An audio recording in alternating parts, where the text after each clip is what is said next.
तुम्हारा रूखापन, मुझे न समझना यह मुझे व्यथित कर जाता था, पर उदय के रूप में तो तुम मुझे ऐसे बिल्कुल नहीं लगे।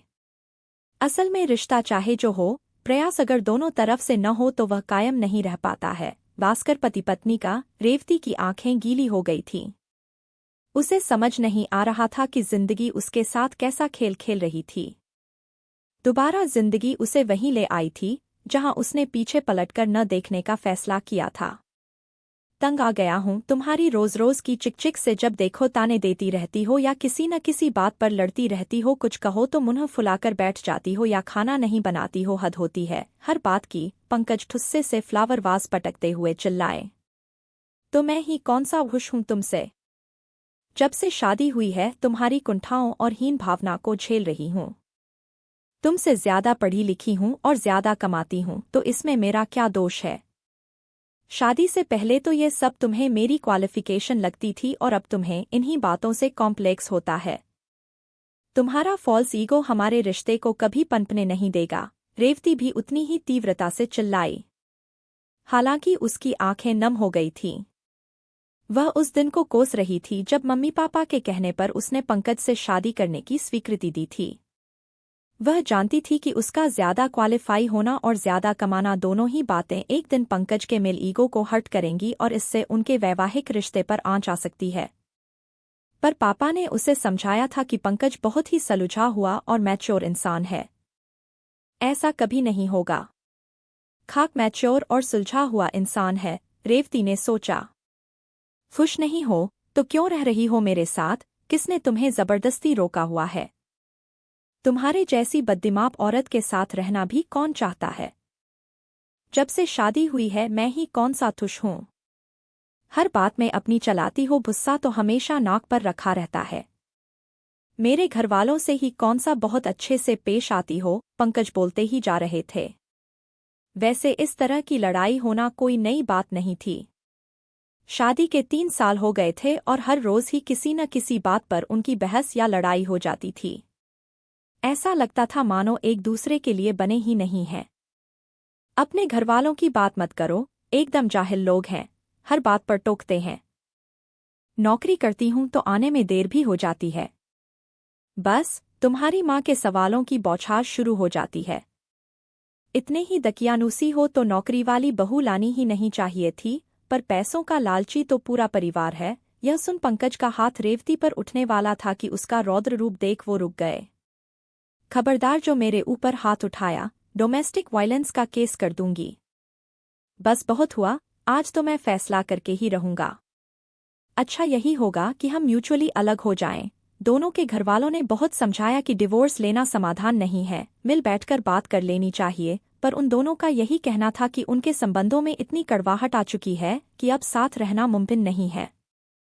अलग हो जाने के बाद बीती यादों से निकलना आसान नहीं होता। कड़वाहट के साथ साथ कुछ प्यार भरे पल भी दोनों को टीस देते हैं, लेकिन वक्त के साथ नए सिरे से जिंदगी शुरू करना भी जरूरी होता है, वरना इंसान के लिए बुद्ध को समेटना मुश्किल हो जाता है। रेवती को उसकी फ्रेंड्स ने आइडिया दिया कि वह अपने नाम का फेसबुक अकाउंट बंद कर नई पहचान से अकाउंट बना ले ताकि पंकज उसे किसी भी तरह से तंग न कर सके। उसने अपनी फ्रेंड लिस्ट से भी उसे ब्लॉक कर दिया। रेवती चाहती थी कि वह उस शहर को ही छोड़ दे, पर चाहकर भी वह अपना ट्रांसफर दूसरे शहर में नहीं करवा पाई। 1 साल हो गया था उन्हें एक दूसरे से अलग हुए और रेवती को महसूस हो रहा था कि उसे जैसे उसका प्यार मिल गया है। फेसबुक पर ही दोस्ती हुई थी उसकी उदय से, उससे चैट करते हुए उसे हमेशा लगता कि वही उसके लिए परफेक्ट साथी है। कितनी अच्छी सोच थी उसकी। तुम कितनी टैलेंटेड हो और इतनी बड़ी पोस्ट पर होने के बावजूद एकदम डाउन टू अर्थ हो। मुझे खुशी है कि तुम मेरी फ्रेंड बनी हो, अपनी फोटो भी अपलोड करो ना। उदय के इस मैसेज के जवाब में रेवती, जो उससे मान्या बनकर चैट करती थी, ने लिखा, thank you for the compliment. मुझे भी खुशी है कि तुम मेरे फ्रेंड हो, फोटो अपलोड करने का अभी टाइम नहीं आया है, थोड़ा इंतजार करो। तुमने भी तो अपलोड नहीं की है फोटो। जब भी समय मिलता दोनों फेसबुक पर चैट करते, एक दूसरे की पसंद नापसंद, आदतें और शौक दोनों अच्छी तरह से जान गए। यहाँ तक कि एक दूसरे की राय भी वे लेने लगे थे।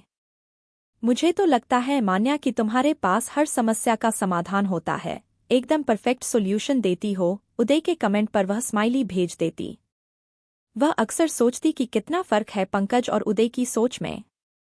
पंकज को लगता था कि वह केवल समस्या पैदा करना जानती है, सॉल्यूशन ढूंढना नहीं, और उदय है कि उसे उसकी हर बात अच्छी लगती है। पंकज ने कभी उसकी तारीफ तक नहीं की थी, हमेशा उसमें कमियां ही निकालता रहता था। शादी के बाद उसे केवल इसी में इंटरेस्ट रहा कि वह कितना कमाती है। महीना शुरू होते ही वह उसका वेतन मांगना शुरू कर देता था। वह पंकज से प्यार चाहती थी, पर शायद उसे प्यार का मतलब तक पता नहीं था। न कभी हंसता था, न ही दुश रहता था। उसके लिए तो खड़ूस शब्द ही एकदम उपयुक्त है, पर वह क्यों सोच रही है उसके बारे में। पंकज न सही, पर उसने तो उसके करीब जाने की बहुत कोशिश की थी। उसे सच्चे दिल से अपनाना चाहा, पर उसने तो जैसे अपने चारों ओर मोटी मोटी दीवारें खड़ी कर रखी थीं। पास ही नहीं आने देता था उसे। उसकी जिस काबिलियत की पंकज ने हमेशा अवहेलना की, उदय को वही पसंद है, और शायद इसलिए उनके बीच की घनिष्ठता बढ़ती जा रही है। हालांकि उदय से चैट करते समय अक्सर उसे पंकज की याद आ जाती है, और वह सोचती कि काश पंकज भी ऐसा होता तो उसकी जिंदगी यूं न बिखरती। रिश्ता बेशक टूट क्यों न गया हो, लेकिन पति पत्नी का रिश्ता ऐसा होता है कि अलग होने के बावजूद यादें लिपटी ही रहती हैं, चाहे वे सुखद हों या दुखद। रेवती भी पंकज को याद कर दुखी हो जाया करती थी। आखिर कहाँ चूक हो गई थी उससे। इसीलिए उदय के बहुत बार कहने पर भी वह उससे मिलने को तैयार नहीं होती थी। नया रिश्ता बनाने में डर लगता था उसे। फिर उसकी सच्चाई जानने के बाद भी क्या उदय उससे वास्ता रखना चाहेगा, यह भय भी उसे उससे मिलने से रोकता। डिवोर्सी होने का ठप्पा जो उसके ऊपर लगा था, वह उसकी आने वाली जिंदगी पर अनेक सवाल उठा सकता था। समाज तो औरत को ही दोषी मानता है। तू बहुत प्रीजुडिस हो रही है रेवती। तूने अपनी तरफ से बहुत कोशिश की थी, पर पंकज तुझे समझ नहीं पाया, या फिर जो भी कारण हो, तुम दोनों की नहीं बनी। अब इस वजह से आने वाली खुशियों के लिए दरवाजे बंद कर देना बेवकूफ़ी होगी। मेरी राय में तुझे एक बार उदय से मिल लेना चाहिए। उसे सच बता दे और फिर जो होगा देखा जाएगा। उसे अंधेरे में रखना भी ठीक नहीं है। अगर वह सचमुच तुझे पसंद करने लगा है तो उसे इस संबंध को आगे बढ़ाने में कोई आपत्ति नहीं होगी, रेवती की कलीग संजना ने उसे समझाया। धड़कते दिल के साथ रेवती ने उदय के साथ मिलने का टाइम फिक्स किया। अपने पसंदीदा रेस्तरां में शाम 5 बजे जब वह उससे मिलने पहुंची तो उसे एक झटका लगा। पंकज भी रेस्तरां में प्रवेश कर रहे थे। वह उनसे नजरें बचाकर एक कोने में जाकर बैठ गई, पर आंखें थी कि पंकज पर से हटने का नाम नहीं ले रही थीं। कितना बदलाव आ गया था पंकज में। दुबले भी हो गए थे। लगता था उसके जाने के बाद पंकज ने अपना ख्याल रखना ही छोड़ दिया था। वही तो उनकी सारी बातों का ख्याल रखती थी। बहुत देर इंतजार करने के बाद भी जब उदय नहीं आया तो उसने फेसबुक पर उसे मैसेज भेजा, कब आओगे, बहुत देर से वेट कर रही हूँ। उसका तुरंत रिप्लाई आया, कब से बैठा हूँ रेस्तरां में, तुम कहाँ हो। सबसे आयर में कोने की सीट पर बैठी हूँ। नीले रंग का सूट पहना है। पंकज ने जैसे ही मुड़कर देखा तो रेवती की जैसे सांसें ही रुक गईं। नहीं, यह नहीं हो सकता। पंकज उदय नहीं हो सकता। ऐसा होना कैसे संभव है रेवती। तुम मान्या हो, पंकज की आवाज में थरथराहट थी। और तुम उदय कैसे हो सकते हो, वह तो कितना मैच्योर प्रतीत हो रहा था। यह तो सरासर धोखा है। रेवती जाने के लिए उठ खड़ी हुई तो पंकज ने उसे रोका। तुम्हारे जाने के बाद मुझे एहसास हुआ कि मैं कितना गलत था। असल में मुझे तुम्हारे जैसी ही लाइफ पार्टनर चाहिए थी, पर तब मैं तुम्हारी कद्र नहीं कर सका, पर तुम्हें मुझमें क्या अच्छा लगा जो मुझे फ्रेंड बना लिया। मेरी सारी आदतें तो तुम्हें बुरी लगती थीं। तुम्हारा रूखापन, मुझे न समझना, यह मुझे व्यथित कर जाता था, पर उदय के रूप में तो तुम मुझे ऐसे बिल्कुल नहीं लगे।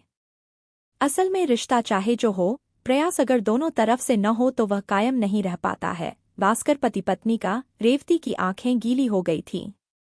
उसे समझ नहीं आ रहा था कि जिंदगी उसके साथ कैसा खेल खेल रही थी। दोबारा जिंदगी उसे वहीं ले आई थी जहां उसने पीछे पलटकर न देखने का फैसला किया था। असल में हम दोनों बने ही एक दूसरे के लिए हैं, पर अपने अपने अहम के चलते हम अपने ऊपर एक आवरण डाले जीते रहे और फेसबुक पर जब हम अपने असली रूप में पारदर्शी हुए तो हम एक दूसरे को पसंद करने लगे।